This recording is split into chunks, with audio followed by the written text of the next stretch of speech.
안녕하세요. 최진호입니다.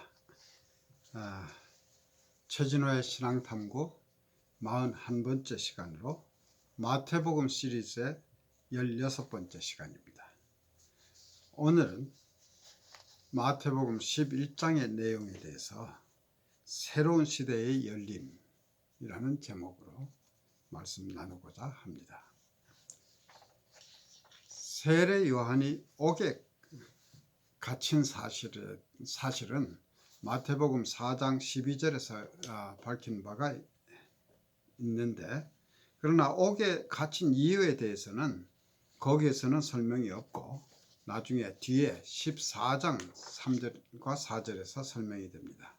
헤롯 왕이 동생의 아내를 뺏어서 자기 아내를 삼은 것에 대해서 요한이 그것은 옳지 않다고 비판했다는 이유로 감옥에 갇힌 것입니다. 요한은 옥에서 그리스도의 하신 일을 제자들을 통해서 전해 듣고 의문을 느낍니다. 요한은 제자들을 보내서 예수님께 오실 그이가 당신입니까? 아니면 우리가 다른 사람을 더 기다려야 됩니까? 하고 질문을 합니다. 오실 그이란 구약에서 예언된 메시아를 말하는 것입니다. 시편 118편 26절에서는 여호와의 이름으로 오는 자가 복이 있으며 우리가 여호와의 집에서 너희를 축복하였도다 라는 말이 있고, 이것은 장차 오실 메시아에 대한 예언인 것입니다. 그리고 참고로 주의 이름으로 오시는 이, 즉 구약에 예언된 그 이에 대한 복음서에서의 언급을 찾아보면 마가복음 11장 9절에서 예수님이 예루살렘에 입성하실 때 많은 군중이 함께 하였는데 앞에서 가고 뒤에서 따르는 자들이 소리 지르되 호산나 찬송하리로다 주의 이름으로 오시는 이여 라고 하였습니다.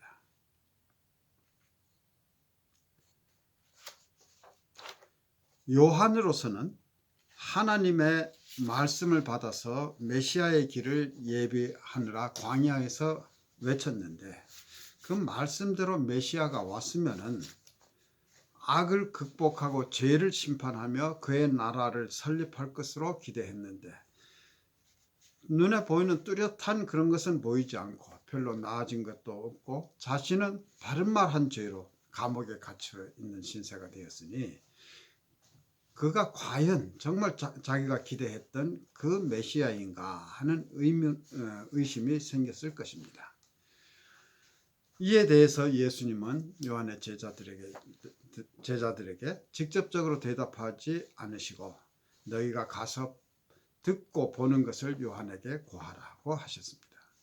당시에 실제로 일어났던 일, 즉 소경이 보며 안전뱅이가 걸으며 나병 환자가 깨끗함을 받으며 귀머거리가 들으며 죽은 자가 살아나며 가난한 자에게 복음이 전파되는 사실들을 그대로 전하라는 말씀입니다. 예수님이 행하신 이러한 일들은 구약 성경, 즉 이사야서 35장 5절과 6절에 예언되어 있는 일들이므로 이것을 제대로 이해한다면 예수님이 메시아임을 알 수 있는 일이었습니다.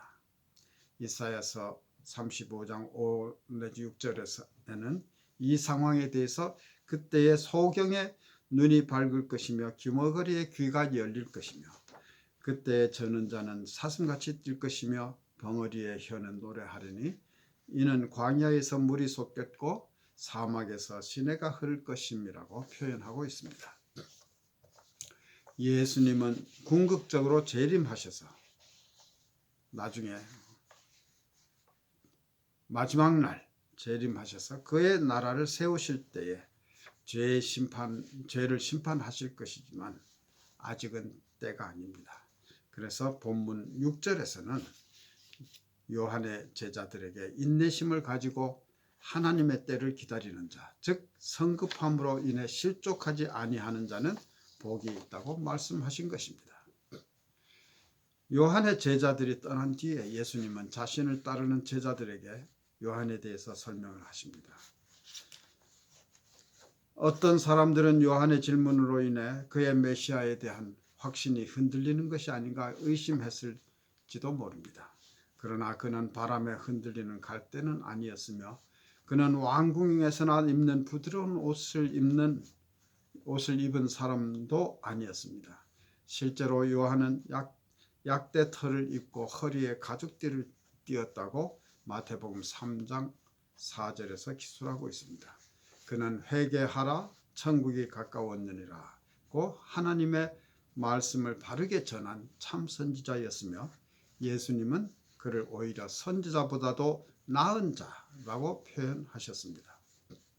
그리고 10절에서는 말라기 3장 1절을 인용하시면서 기록된 바 보라 내가 내 사자를 내 앞에 보내노니 저가 내 길을 내 앞에 예비하리라 하신 것이 이 사람에 대한 말씀이니라고 하심으로써 여기에서 언급된 사자가 바로 이 사람이라고 밝히셨습니다.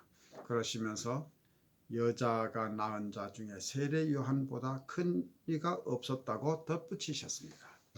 그러나 천국에서는 극히 작은 자라도 저보다 클 것이라고 하셨습니다. 하나님의 자녀들이 천국에서 누릴 특권은 지상에서 사람이 경험할 수 있는 어느 것보다도 클 것이라는 것을 암시하신 말씀입니다. 그리고 본문 마태복음 11장 12절에서 예수님은 세례 요한의 때부터 지금까지 천국은 침노를 당하나니 침노하는 자는 빼앗느니라고 말씀하십니다. 이 말씀은 참으로 이해하기 어려운 말씀입니다.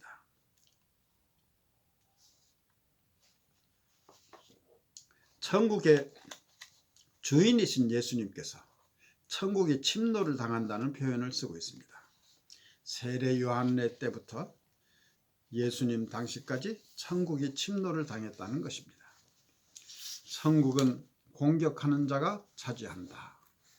많은 목사들이 이 부분을 우리는 열심을 내어 천국을 쟁취해야 된다는 뜻으로 설교하고 있습니다.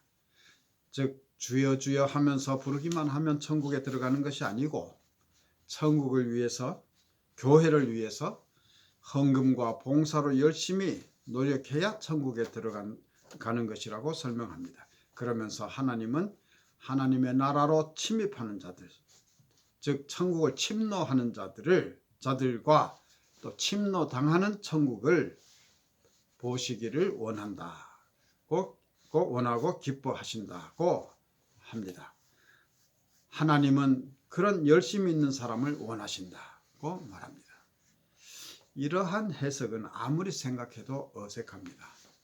천국을 침노해서 빼앗으라고 말한다면 우리는 공로로 우리의 힘으로 천국에 들어간다는 말과 무엇이 다릅니까? 우리가 참된 구원론은 그렇지 않습니다. 우리의 공로가 아니라 성령의 역사하심으로 우리가 부르심을 받아서 예수님을 알게 되고 믿음으로 천국에 들어가는 것이 바른 신앙입니다. 예수님께서 천국이 침노를 당한다는 표현을 쓰셨으나 세례 요한의 때부터 지금까지라고 기한이 명시되어 있는 것으로 보아서 이때 예수님의 말씀은 심판 후에 완전한 천국이 침노당한다는 뜻은 아닌 것으로 짐작할 수 있습니다.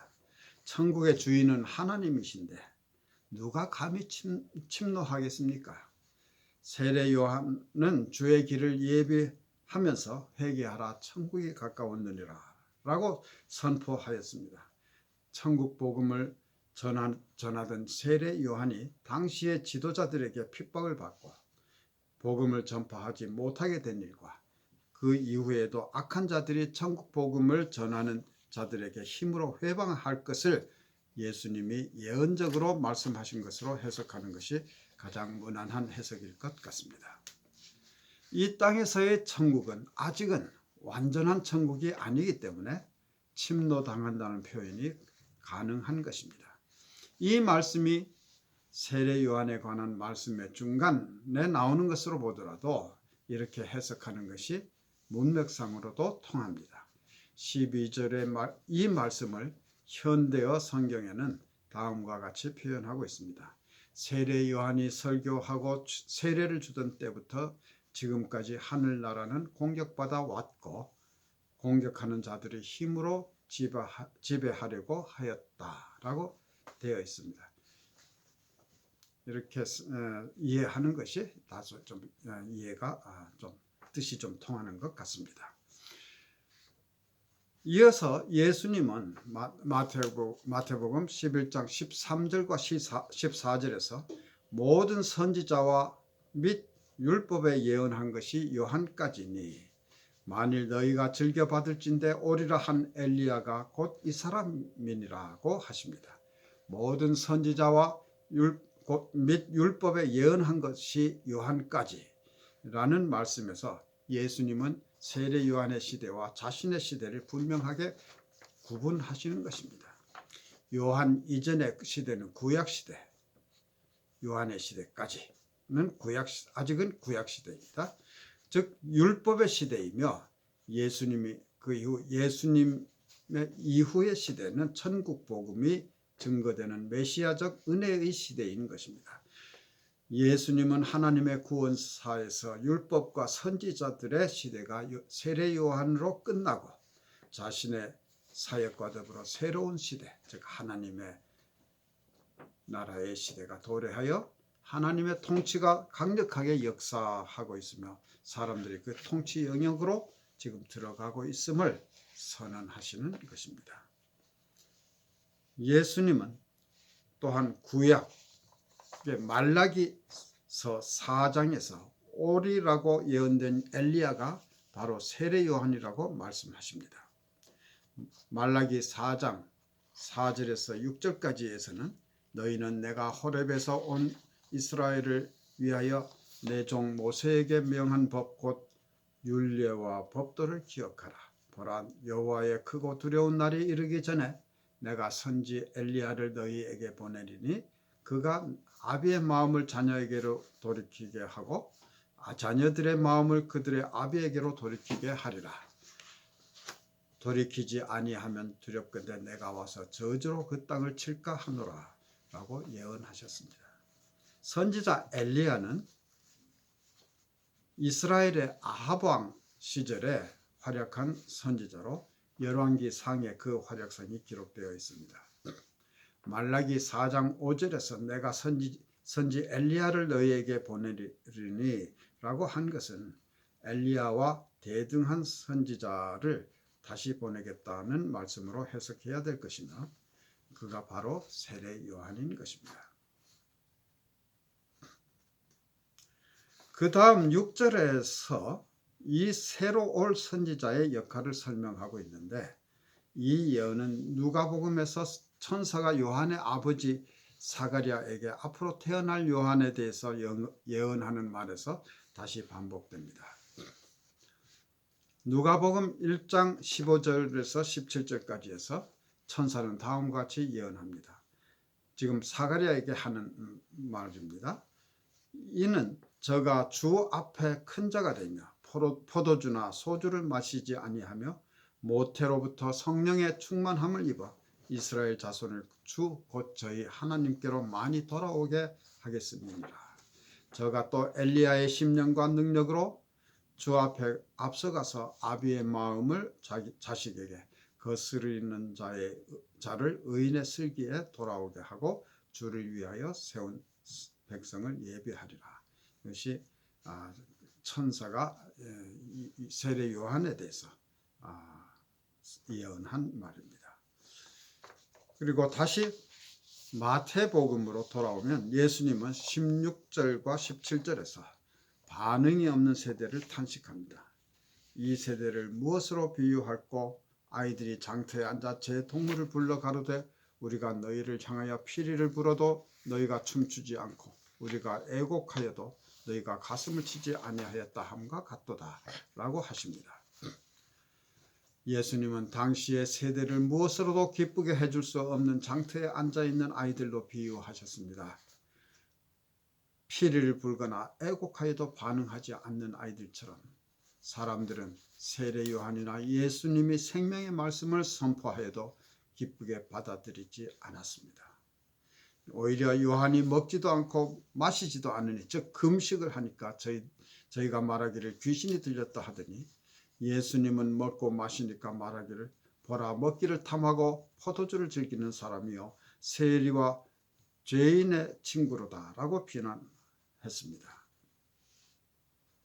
세례 요한이나 예수님이 전하는 복음에는 관심이 없고 그들의 행동을 멋대로 해석해서 비난하기만 하는 인간의 사악함을 탄식하신 것입니다.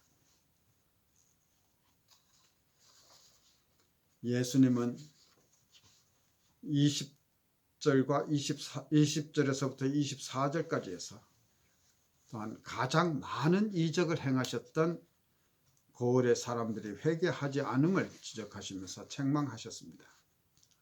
고라신, 벳세다, 가버나움의 세 고을이 언급되고 있는데, 고라신과 벳세다는 갈릴리 호수의 북쪽에 있는 고을들이고, 벳세다는 떡 5덩이와 물고기 2마리로 5,000명을 먹이신 곳입니다.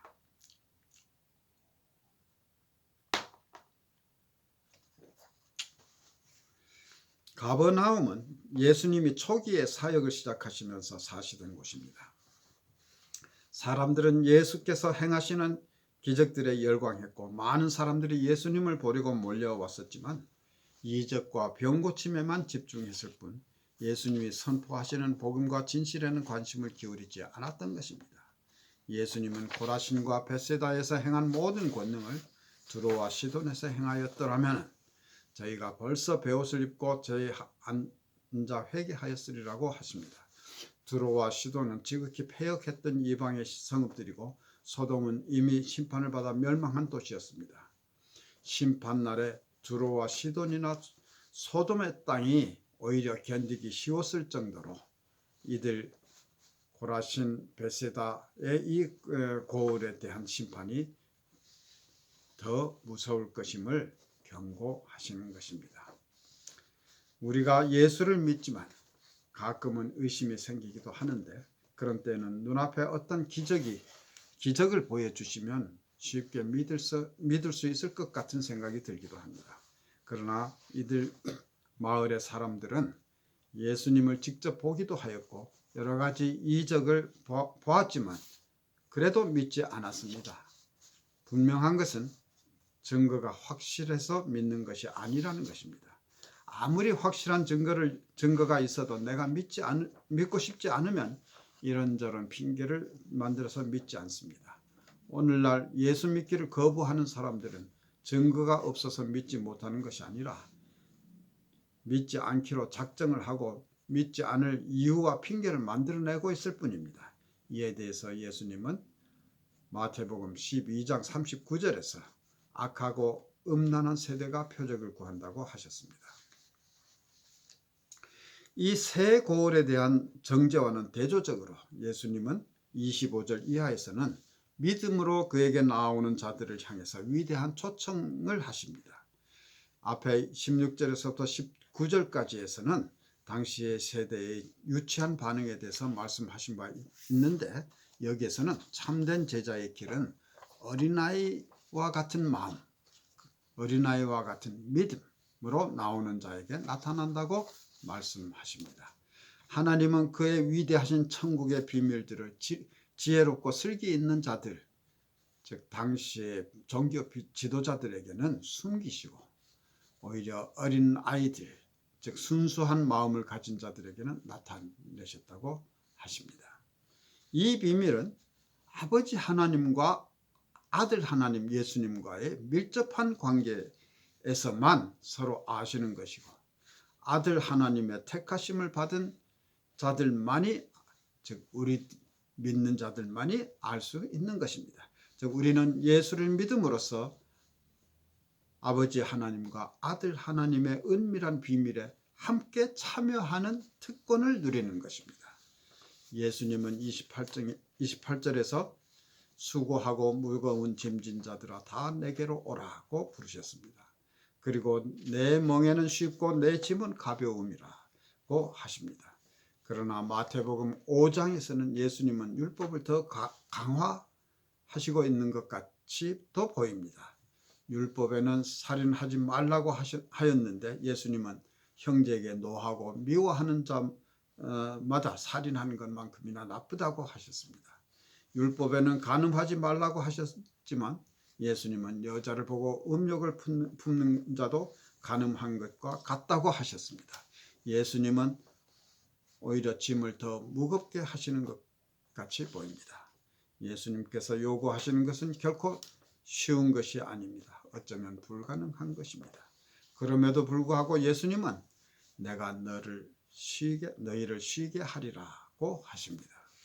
사람들은 자기의 짐, 죄와 그 열매의 짐들을 지고 견디다 지치게 됩니다. 우리는 예수께로 와서 예수의 멍에를 매야 합니다. 그리고 그에게서 배우면 마음의 쉼을 얻을 것이라고 말씀하십니다. 예수님은 너희 의가 서기관과 바리새인보다 더 낫지 못하면 결단코 천국에 들어가지 못하리라고 하셨지만 또한 구하라 그러면 너희에게 주실 것이요 찾으라 그러면 찾을 것이요 문을 두드리라 그러면 너희에게 열릴 것이라고 하셨습니다. 우리가 예수님을 의지하면 예수님께서 모든 것을 다 해결해 주시는 것입니다. 우리는 행함으로 구원을 받는 것이 아니고 믿음으로 구원받기 때문입니다. 감사합니다.